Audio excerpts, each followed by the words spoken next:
What's happening, guys? Sean, Less Lethal for Dummies.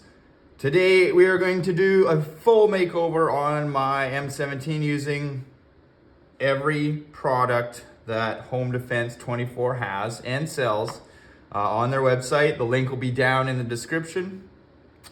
Please be patient. The video is probably going to be long. We're going to do it in steps, so if it's not interesting to you, just fast forward to the parts you want to see or the parts you need to see. So we got silicone bull bumpers, we have an ASA, we have a bolt spring, we have a muzzle brake, we have a barrel, we have trigger group springs, we have ball detents, and of course the piece de resistance, we have the heat core. I also have some aluminum destroyer rounds that I will test with these in another video, but let's get started. All right, guys, this is the M17 I'm going to be performing all these modifications to. This is my original M17 from like 2020. Been through hell and back. Good time for it to get a full makeover. We're gonna start with the trigger group springs. This is probably gonna be the most complicated part, and it's not complicated. Just take your time. As you noticed, my disassembly is gonna be a little bit different than if you're, say, have a factory M17. I have a different grip on here. I have a different securement method on the heat core and different barrel, yada, yada, yada. I will touch on the differences kind of as I move through them. So the first thing we're gonna do is the trigger group. It's probably the most complicated, if you wanna put it that way. It is not complicated. Just take your time, guys. So to remove this trigger group, you need to remove this screw here, and in my case I have screws on both sides, but you probably have a sling ring here, so you have to hold the sling ring and turn the other side. You must use 2 Allen keys on either side of these screws, as you'll see when I remove them. It's like a barrel, threaded barrel, so turning one side, you just turn the other side unless you're locking it down. So let's get going.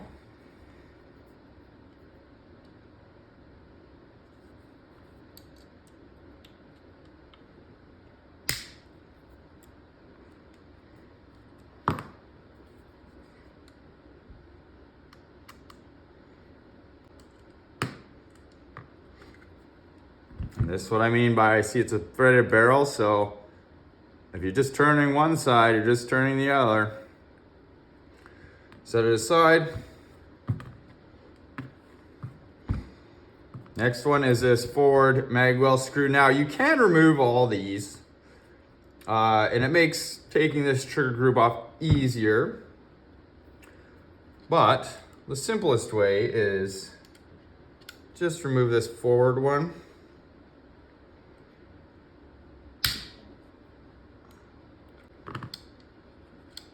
And I also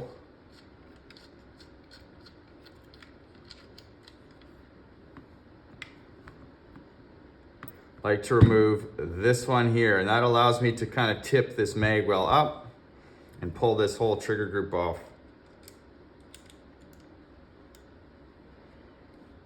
You can see I'm just using the other Allen key really just to crack it loose, and once it's loose, you can really just unthread. And if it gets stuck, loosen one off kind of like this, and then you can push. You can see it pushes out the other side, and then you can kind of continue unthreading it. Set it aside. Tip your magwell up like this. And then pull your trigger group off. Like that. Now, something happened here that normally doesn't happen. This metal retainer reinforcement slipped off.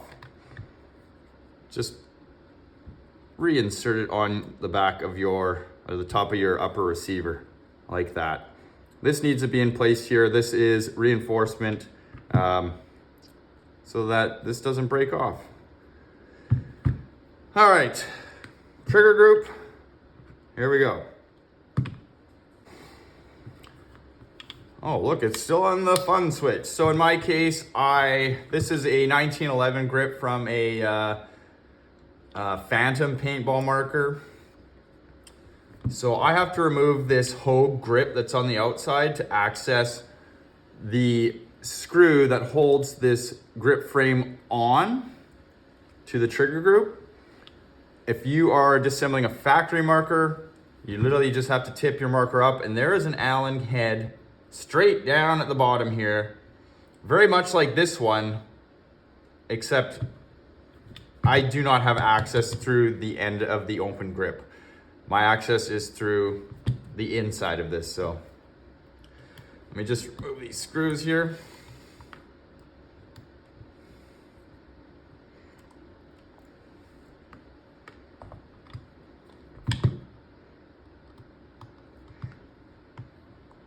Disassembly of the factory marker is much simpler, being there are less screws. All right, so there you can see the Allen head that is securing this grip frame to the trigger group. Factory marker, you just be able to access it with an Allen key straight down the middle. In this case, I have to do it a little by little.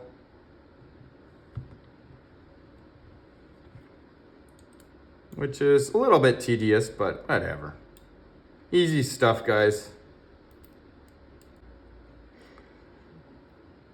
There is the grip screw. Now, when you pull this off, there is going to be a spring right here and a ball bearing. It is the detent for your selector, which gives it that notchy feeling.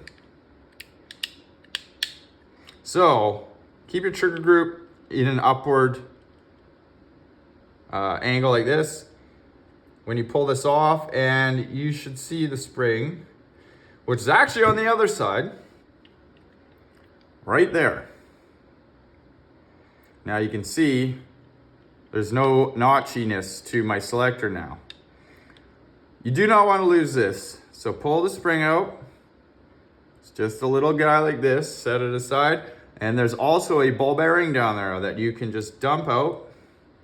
There you go. She's tiny, don't lose it. You lose it, people have used pen springs for replacement here, and obviously the little ball bearing, well, you could probably find on Amazon, no problem. So, there you go. Next, we are going to remove the selector.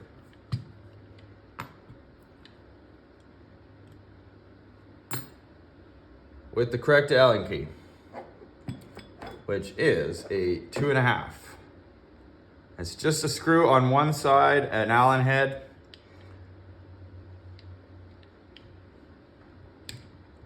Lefty loosey.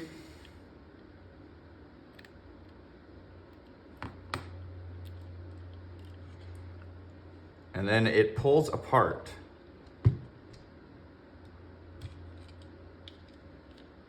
Kind of just keep my finger on that. Pull the selector out. The other side will drop right out, and your screw can just stay in there. Set it aside. Now the only thing keeping this together is this single Phillips head here. Want to take that out. It is a sort of like a thread cutting screw. There's no nut on the other side. Set it aside. Now, just need to pry this guy open. And you'll see as it comes open, it's kind of got some angles. It doesn't just come straight apart like a clamshell would. It's kind of interlocking. So just kind of work it each end. And kind of like I didn't do, but this has been apart many times, so it comes apart pretty easy.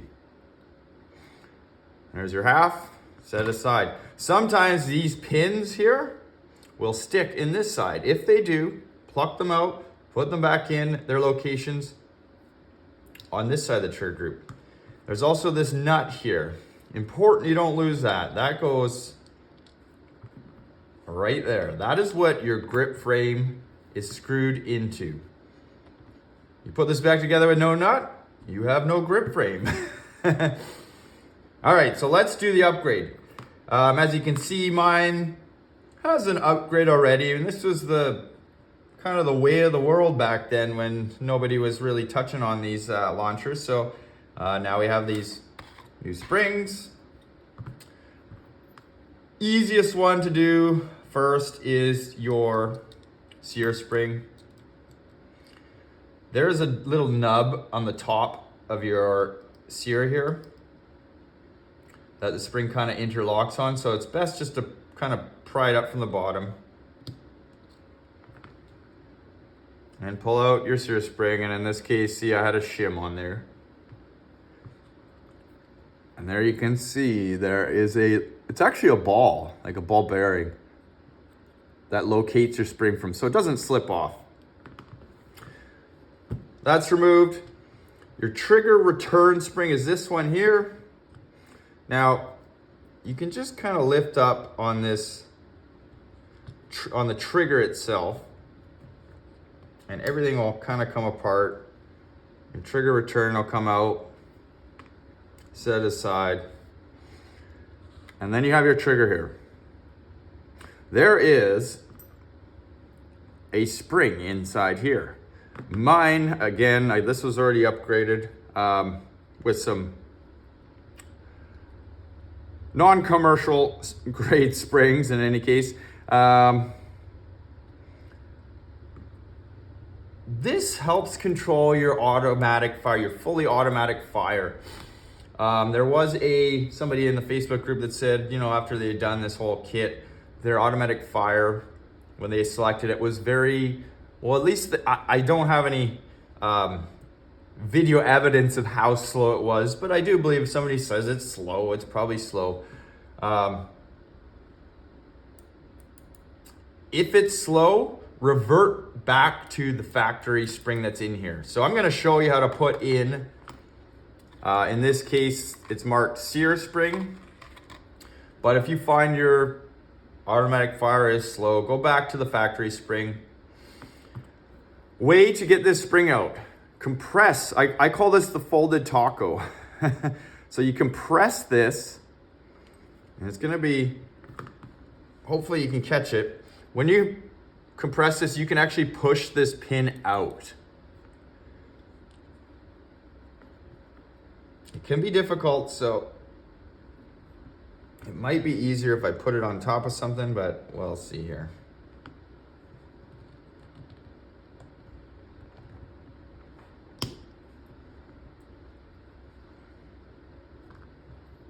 Sorry if I'm hiding it, but it could be difficult to push. So there you go. I compressed it and pushed that pin right out of there. So this folded taco is gonna come up. Knock your spring out of there.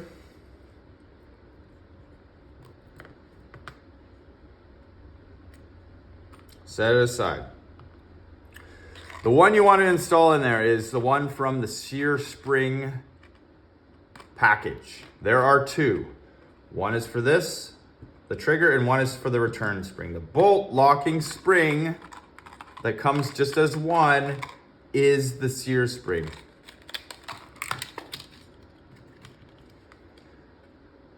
These two springs are the same. So take one of them, place it back inside your folded taco. And you can see it kind of holds itself in place because the fold is kind of keeping tension on it. There's a little boss, a little peg on this trigger. So you want the center of the spring to line up with that. Push it together. Just make sure it functions. And now you got to compress it again and push this pin back in. And it's important this pin is equal on both sides. And I'll show you what I mean here in a minute.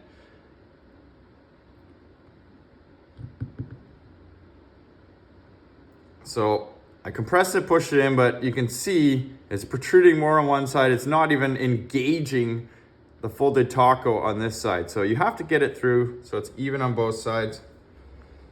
And it can be tough. These springs are pretty strong.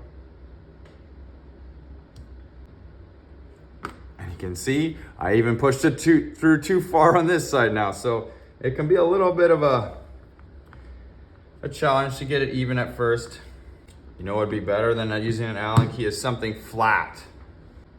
So what I'm gonna do here is use this pry tool.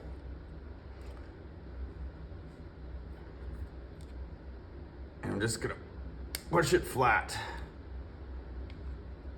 That was so much easier. There we go. I'm pretty happy with that now. That's good to go.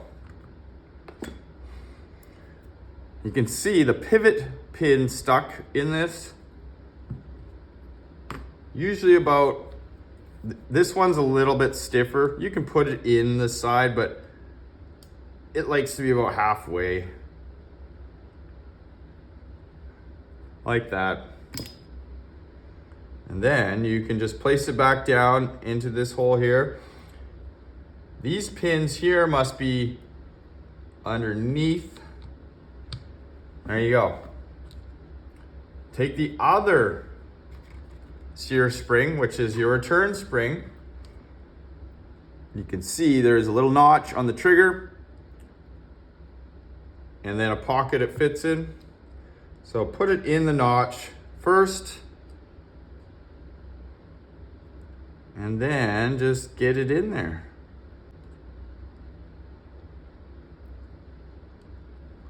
Like so.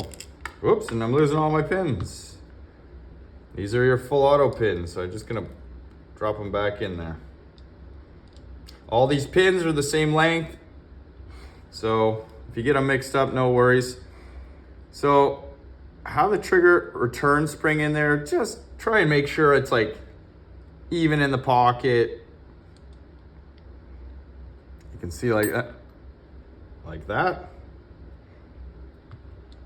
Dropping bits out, that would be my nut that fell out. And you can see how easy stuff can go missing.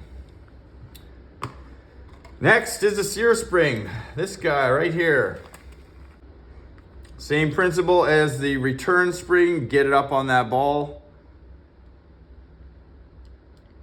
And just compress it into the pocket.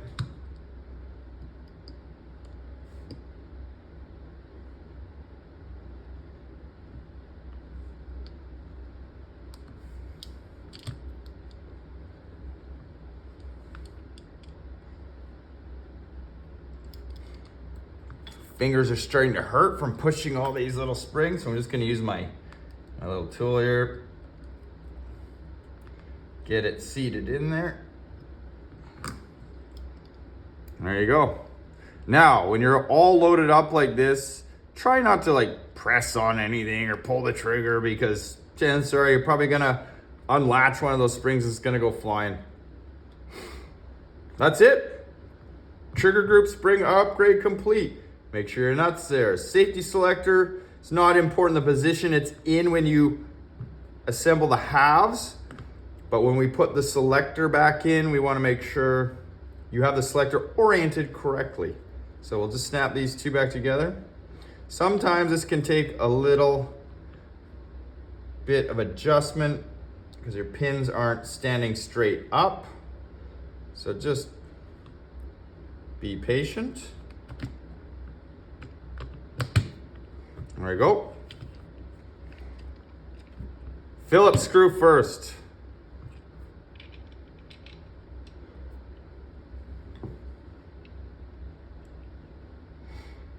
No ugga-duggas here, just tighten it till it stops.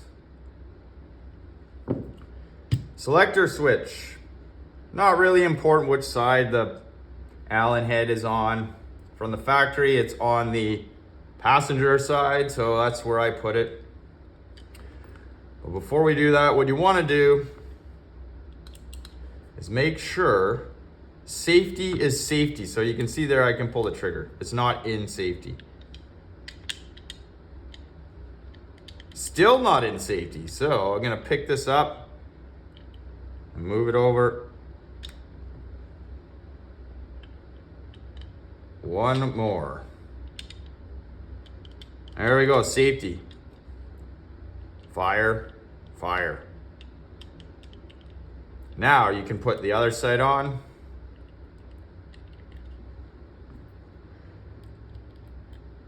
Tighten the Allen head down.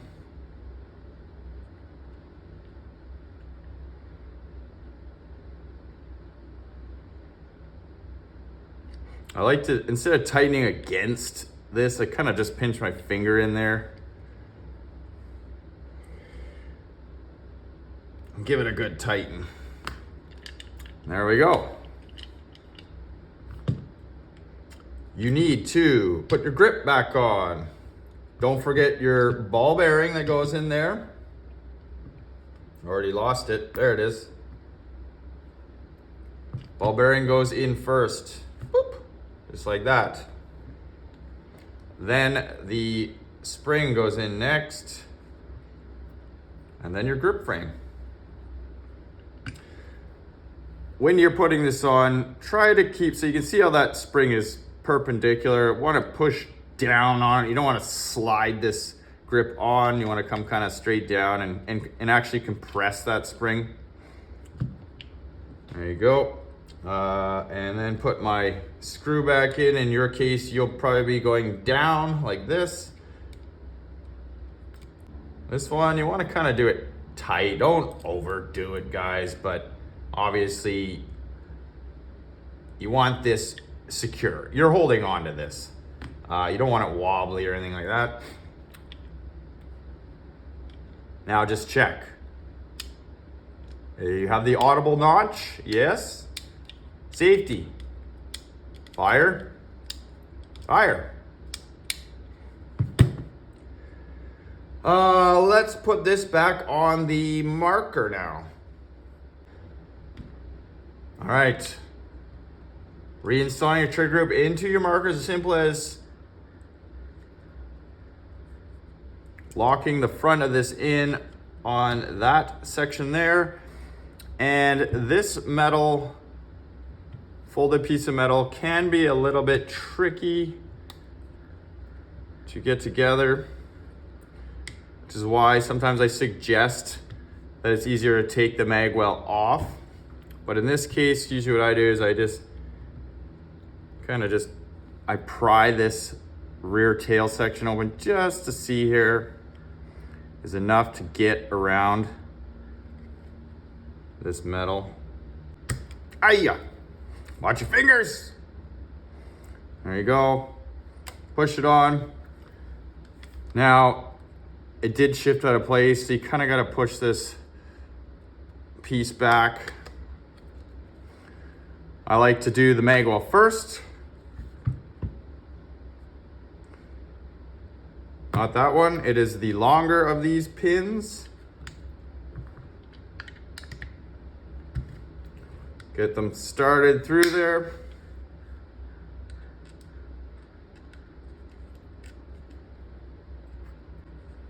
Don't tighten them yet. Just get them started.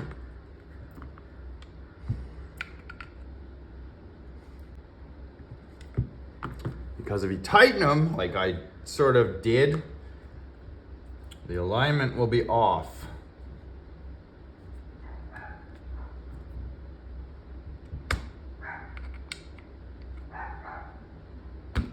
There we go. Pardon the dogs barking. That would be the mailman has arrived.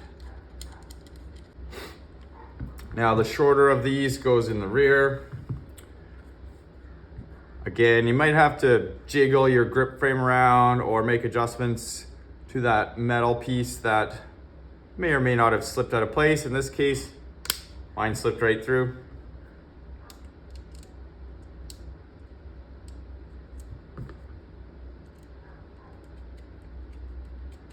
Now that they're all in, you can go ahead and tighten them all down. Okay, so you got all your screws tightened up again. Now we're gonna move on to the heat core, the air chamber, and the bolt spring, silicone bumpers. So, if you have a factory marker, like most of you do, you're going to have cotter pins here and push pins, essentially. So you pull your cotter pins and you push these cross pins out. In my case, I have these threaded doohickeys that I linked in some earlier videos, so I'm just gonna remove them.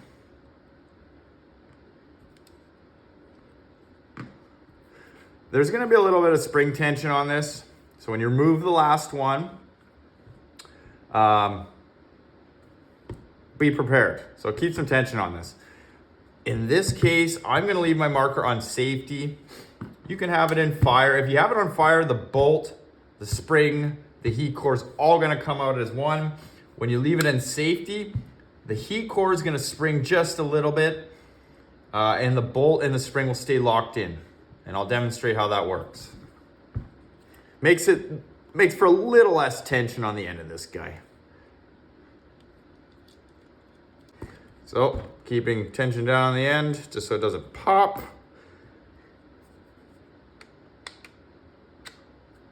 Heat core comes out like that. Now, the spring and the bolt is still in there. Use your finger the end of the bolt while shifting to fire, and voila, your spring and your bolt come out. Good time to check your bolt halves. These two different colors here are located by a socket head in the middle that also maintains the firing pin. So make sure it's not loose. Your guide pin, which is a silver guy, is straight and not loose. In my case, it is not. That was the factory bolt spring I was running.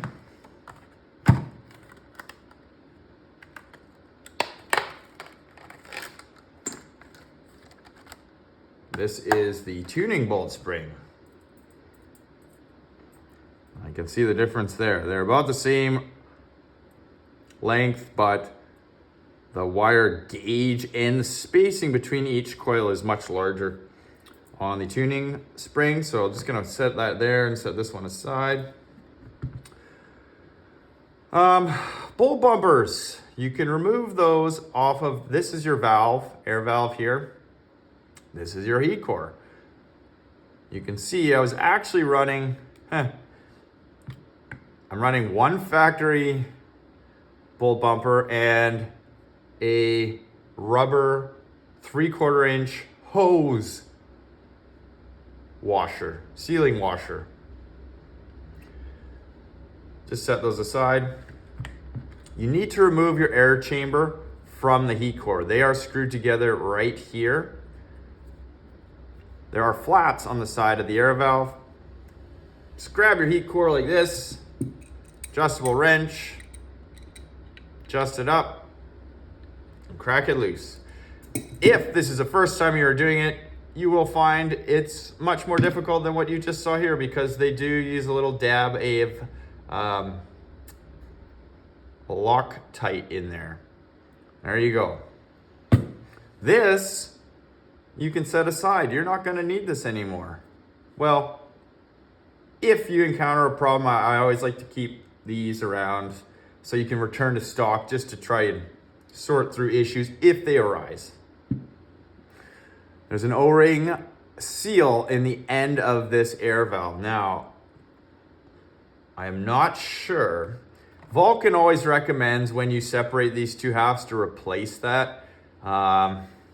I haven't had a whole lot of issues ever with this O-ring, and I just keep reusing the same one. It appeared that this kit included a replacement O-ring. right there. I don't know if I'm gonna need it. It looks to be a little bit thicker than the factory one. I don't know yet. Of course, there aren't any instructions with this, so if I'm gonna fail, I'm gonna fail. You wanna make sure there's some lube on it so this O-ring doesn't bind up and get scrunched up in there. You can see there's plenty of lube on mine, so I'm just gonna send it. They thread together like this. I did feel the O-ring compress a little, so I'm gonna roll with it. I'm just gonna keep the factory one in there. Again, get a good grip on this guy and tighten this down.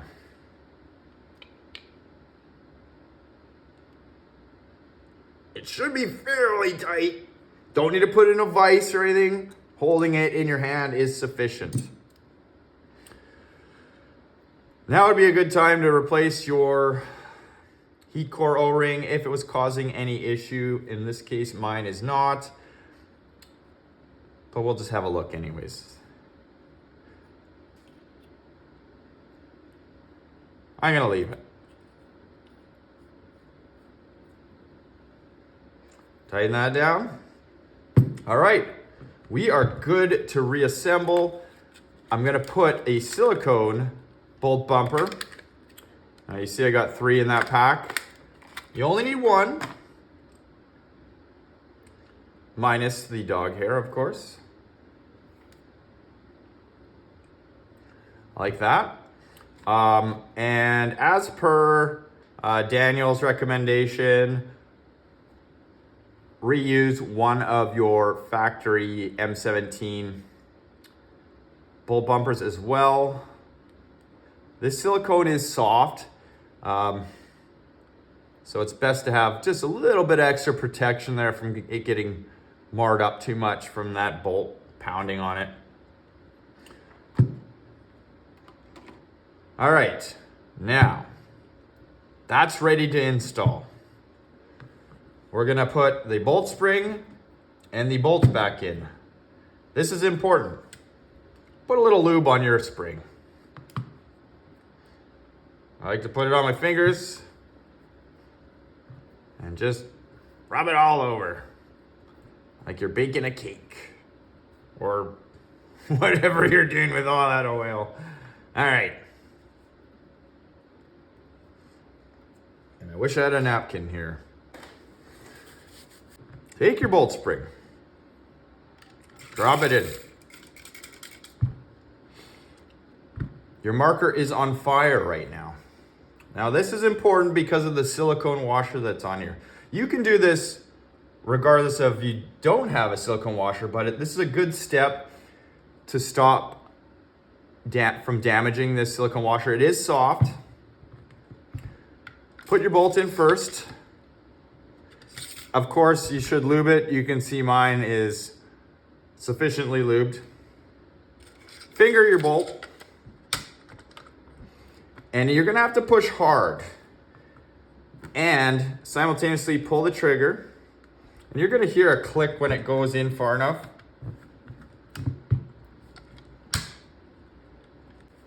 This spring is significantly more than my previous attempt. Okay, you know what? To save my fingers on this one, guys, I'm gonna use a wooden dowel. I'm using wood because your firing pin is down here and you don't wanna damage it. So what you need to do is push this bolt hard enough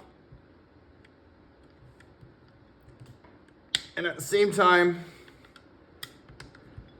while your marker's in fire, which it wasn't, which is maybe why I was having problems, is get it by the sear. And you can see that additional click that happened. Hopefully you caught it. Put it in safe. It will be trapped against the sear right now. The reason you do that is you saw how difficult it was to push that spring in. You can see my finger. That helped a lot. if you tried to push this heat core in against that, what's gonna happen is it's gonna deform that silicone washer, and it's not gonna fit nicely through this opening. It's gonna squirt out and possibly damage it. Now, you have decisions here. You can run your gauge on the bottom or on the top. I'm gonna run it on the top. It seems the most appropriate place. Push it through. And you can see there's still gonna be some spring tension here. But as long as it's in safe, the rest of this is not gonna come out. Get your screws ready that came in the kit. These are socket Allen heads. The appropriate size Allen wrench, which appears to be a 3mm. Pull it down and get one started. Oops. Maybe I'll just do it by hand first.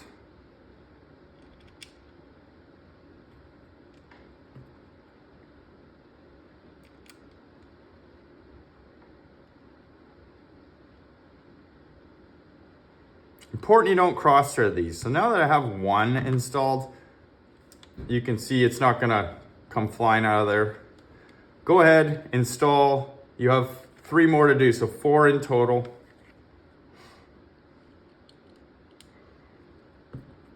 They should be relatively in alignment now. You know what I see on these socket heads? Very nice. These are marked 12.9 grade. These are the tops, guys. These aren't just crappy grade 2 steel screws. That means a lot to me. I'm a bolt guy. I know what this stuff is capable and incapable of. That's important to use those screws there. Makes me feel better.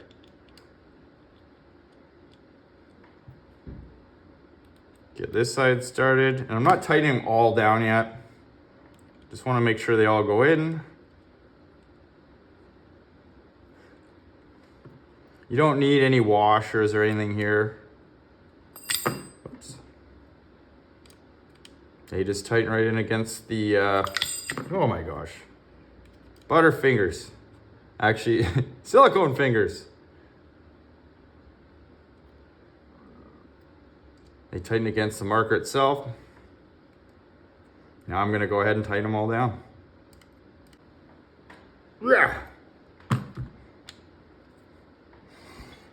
All right, getting there, guys.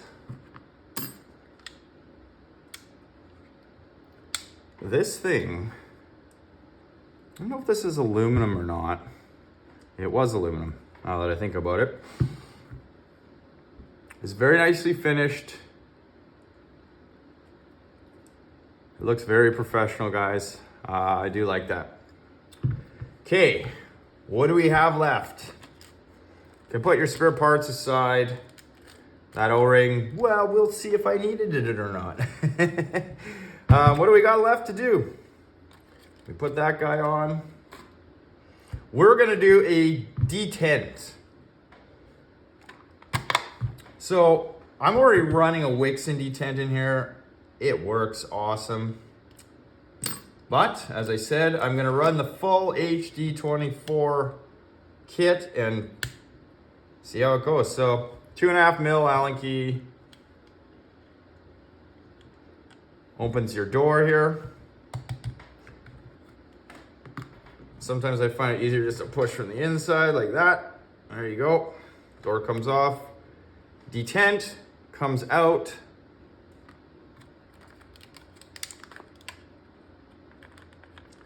And I'm gonna install one of these silicone detents. Now, what's going on here? I wasn't aware they actually had these.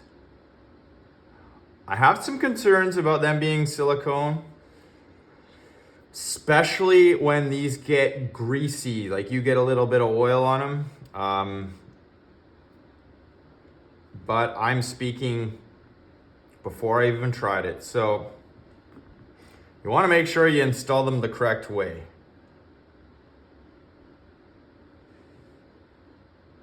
The correct way is like that. So the angle is like this. If you put them in backwards, yeah, they're gonna suck. So make sure you put them in correctly.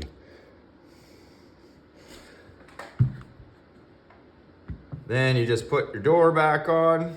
I think I may have pushed that through by mistake, so I'm just gonna reset it there. There we go. Put your door back on.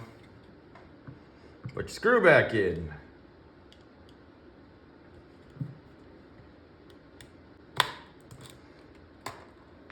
Detents, check. Heat core, check. Turn grip strings, check. Bolt spring, check. Silicone bumper, check. Barrel is next. I'm running this in this. Ugh. Currently, I was running a TIPX barrel in here. The factory pistol marker. And take that out.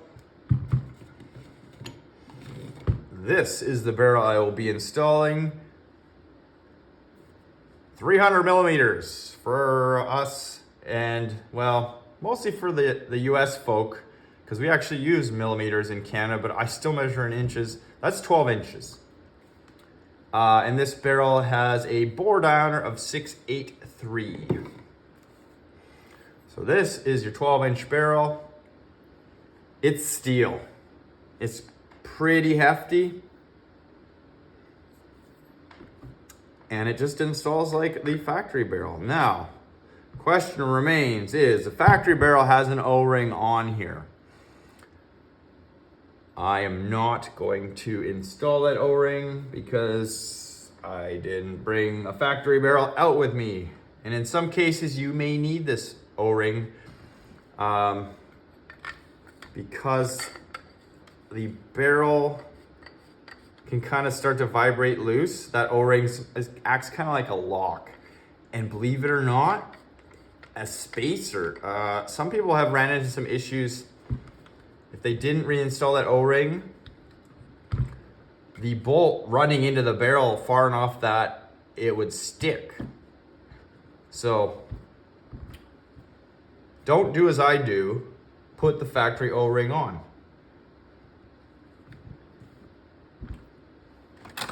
Last but not least, to complete this barrel, I'm going to use the HomeDefence-24 aluminum muzzle brake.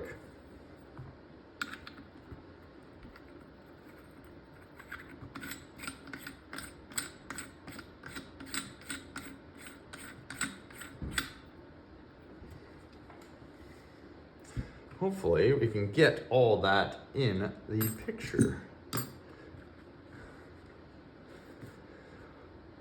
Well, there you go, guys. She is ready to rock and roll, and I am super excited.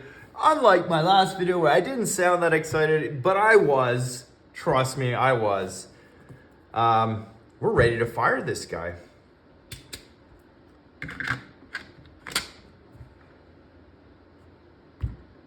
Like, subscribe, share. And again, thanks, Florian. Link for everything will be down in the video description below. Not individually, the link for the HomeDefence-24 website, and you have to use your own searching skills. There are menus on the left-hand side that tell you what stuff is which. Let's fire this, guys. All right, let's get a look at it before we test fire it.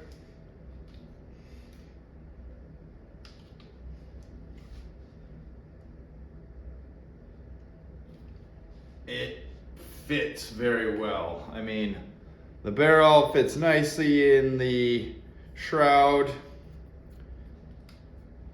Muzzle brake looks good. Finish on the heat core is nice. Hopefully you've put it together correctly. What remains to be seen is how much power I'm gonna get And did I have to replace that O-ring? That one's bugging me, guys. That one's bugging me.